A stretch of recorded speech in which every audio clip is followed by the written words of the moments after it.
I was just going to say how well we've done. I put the headphones on. I said to the wife, done all right there, not too bad. And then they pop up and they score. I think it would be a miss to not start with the red card. It's a red card all day long, correct, chaps? Yeah, 100%. Yes. You've got to question the discipline at this football club. You really have, because it's not the first red card we've had this year, and it's not. And people are saying that I'm being harsh when I say it falls under the manager's remit for discipline because it's a really bad challenge. But you're 9 minutes into a game at home on Sky. Even if it's a good tackle, you're still giving that referee a decision to make 9 minutes in. But Jackson's got that in his locker. He's done that sort of thing before. Yes, he has. He is a reckless player. How can the manager, if that is who he is, Lambert can't change it? Well, I disagree. You change it or you don't play under me. And obviously, we don't know why he's not been playing recently. But you have to have discipline at a football club. You have to have it. Jackson, and then all us fans are complaining, why isn't he playing? Yeah, well, you don't listen. Best striker. This is why you don't listen to fans. On to the goal, as McCarthy would say. On to the goal. Look, 11 men, 10 men, 12 men, 100 men. That's a classic Town goal to concede, isn't it? Yeah, well, the centre-backs. Absolutely.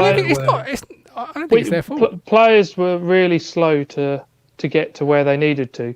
So we were pretty much behind the play the whole way, which meant that each step, a player was moving out of position to try and close him down. And then it was just a bit of a looped ball that went into the box. And yeah, it's Andre for me. He's so laid back. You know, you as a player, Neil, you played hold midfield for me, actually. If you see your two centre-halves are there, well, who the fuck's behind me then? Where is the urgency? But that should be... To the danger. Chambers can see it better because he's the next one along. So he should be shouting at Dazelle or going himself. But Dozell has tracked the striker into the box and then he's switched. He's switched off. He's gotten... It's just there's no urgency for me, and that's one of the major drawbacks of his game, the lack of urgency in key areas. And when you're the last man and I see Wolfenden and McGuinness to my left, my immediate thought has got to be, well, who is going to go with this guy? I've got to do it. Do you think Holy can do any more? I always think Holy can do more. I always think Holy can do more. It's like that free kick, for example, right? You're what, 7 foot tall? Let's just say for a number. Goalies are afforded so much protection. I would love for you to come out and try and catch that, because the moment somebody goes near you, it's a free kick. 9 times out of 10, it's a free kick all day long, because referees, they give goalies so much protection. It's unreal. But he's constantly sort of on his line.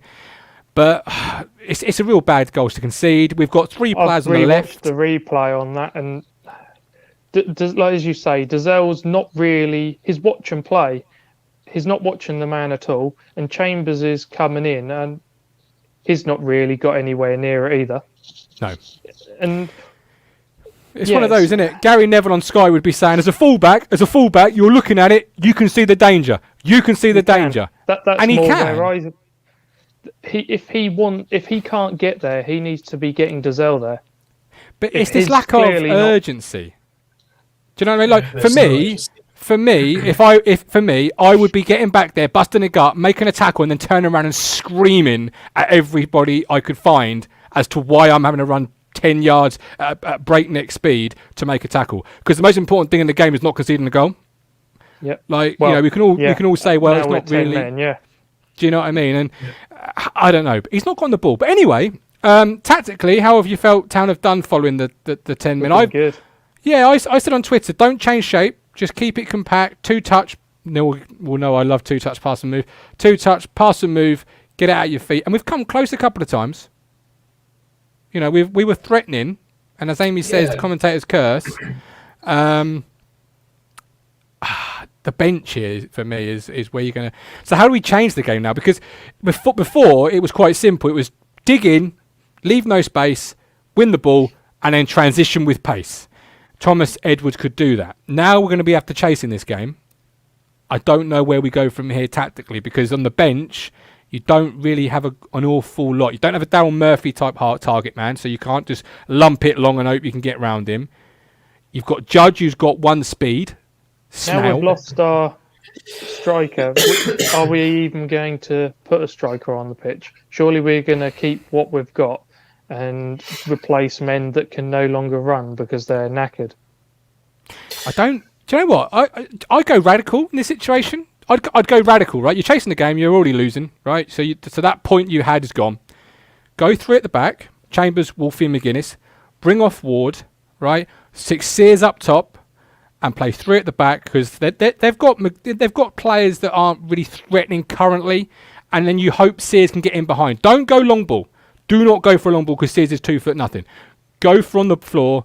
Try and keep the same transition being quick, 2-touch, zip it, but you're adding an extra body to try and hurt them and pin them back. Because now their mentality, Neil and Steve, we've got 3 points. Let's protect that 3 points because we've got it. Yep. Now we allow Ipswich to ask us questions. We've got to try and do something.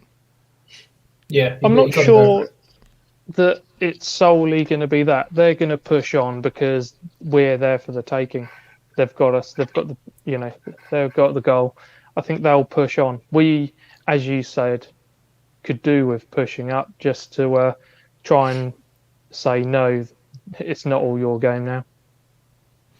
Well, I'm just thinking though, when you go because when you go a goal down, you turn to McCarthy, don't you? A man down, you turn into McCarthy. You go, we've got a point. I've got a point. I'm keeping hold of a point. I'll take it now and I'll go home. But now you've got nothing. You need to start asking them questions. And if Lambert is in the last chance saloon, right?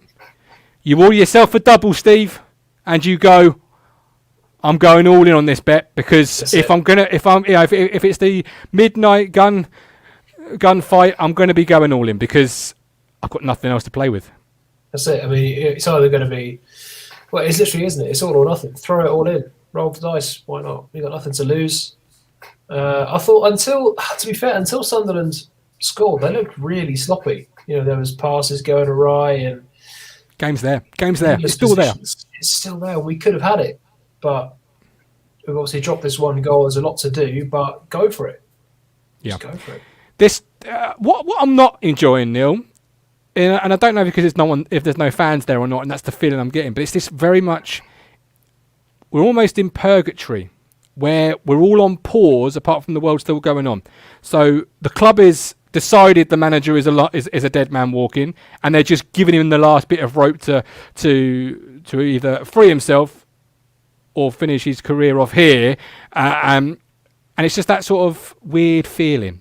Are you getting that through that sort of, all the players, if there's not fans there or not, I don't know if that helps, adds to it a little bit, but it's that very much that air of death. It's just dead. Isn't that what we've had all season? Yeah. No, that's true. I'd say today we're actually showing, more life than normal.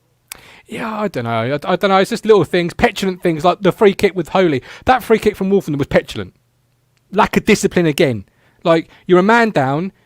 Don't give stupid stuff away. We can put balls in the box. It was going nowhere. Again, but for me, that comes from the manager down. You've got to install discipline in your troops, and they've got to know stuff like that just can't happen. And I don't know if he's doing that. Do you like a good stat? Go on, love a good stat.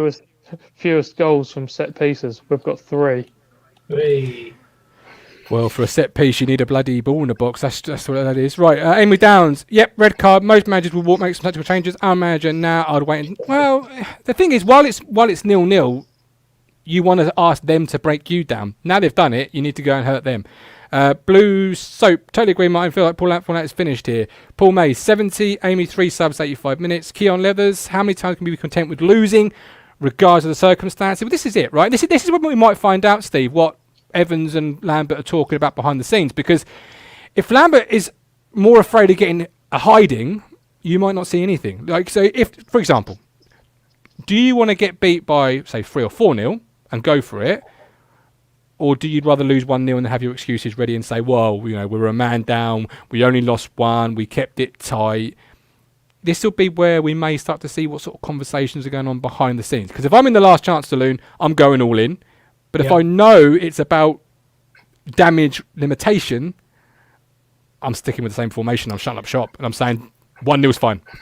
it's going to be a big second half, isn't it? And it's going to be definitely an insight because, if they've said, right, okay, if Lambert's thinking, right, okay, this is my last chance. If I lose this, I'm out, I'm done, and I'm not going to get a job again for a while, based on his current performances, then he'll definitely chuck everything at it. But he could also think, yeah, all right, so I could lose tonight, but I'll still get a bit of sending off, So how they take this second half is going to be a big insight into where Lambert stands, definitely. Yeah. Neil, this would be a great game for a Dobra off the bench, wouldn't it? If it's a Dobra that's going to turn up, then yeah. But he's not on the bench. But this would be a great game. 10 men, a little bit of pockets of space. You want players who might ask questions, win fouls, get you high up the pitch. Not an Alan Judge, though, is it? The one we've seen this season isn't that.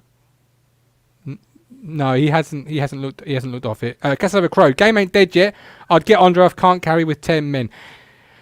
The thing is, I'd put Judge on because I think Judge uses the ball better. People are going to hate me for that, but I do. And I'd go through at the back because you need to get a focal point now. You need something. But when you've got less men and you're covering space and working in a non-rigid fashion, you want a little bit of legs, and Judge isn't going to help with that. You think how our midfielders have swapped positions, closed down space, and got where they needed to be. Judge is just going to never be where you want him. No. But the issue you're playing with, you see the Judge or Bishop, and you kind of get. I mean, Teddy Bishop has this aura of untouchable around him because he's from the academy and he once outplayed Middlesbrough about 5 years ago. But you're getting both. It's kind of the same sort of things from Judge and Bishop at this point. I've not seen anything from either through this season to tell me. Well, if you get Bishop on, you're going to get something a little bit different, Steve. I'd rather get Bishop on than Judge. Bishop has, in my eyes, he's been better this season than Judge. He's got that ability to sort of drive at them, and he's sort of more twinkle-toed, and he is better with the ball at his feet. So I would rather Bishop on for a bit of creativity, if nothing else, and a bit of that pace just to get Sunderland thinking and to get Sunderland panicking. I mean, Judge, it's not a bad shout because he's so experienced and all that, but I would rather Bishop, definitely. Yep, I'm just making sure they're not coming back out yet. No, they're not. Something has to happen, though, and the game is there. I can't believe I'm saying that for Ipswich at 10 men down at 1-0 down, but it's still there. Thomas has looked quite lively. Edwards needs to get a bit more into the game. I think he's done good with what we've seen from him, though. Yeah, definitely. But especially the bit of play where we were pretty much in our own half, and then from nowhere he done a turn and is running up the pitch and got us a throw in. Yeah. So you think there's no one else in our team that would have done that? So what are we thinking? Would you go three? Would you go three at the back as I would, Steve, Neil? Would you go sit with the four? What's your thinking there? I think three at the back would be a good shout. Just go for it.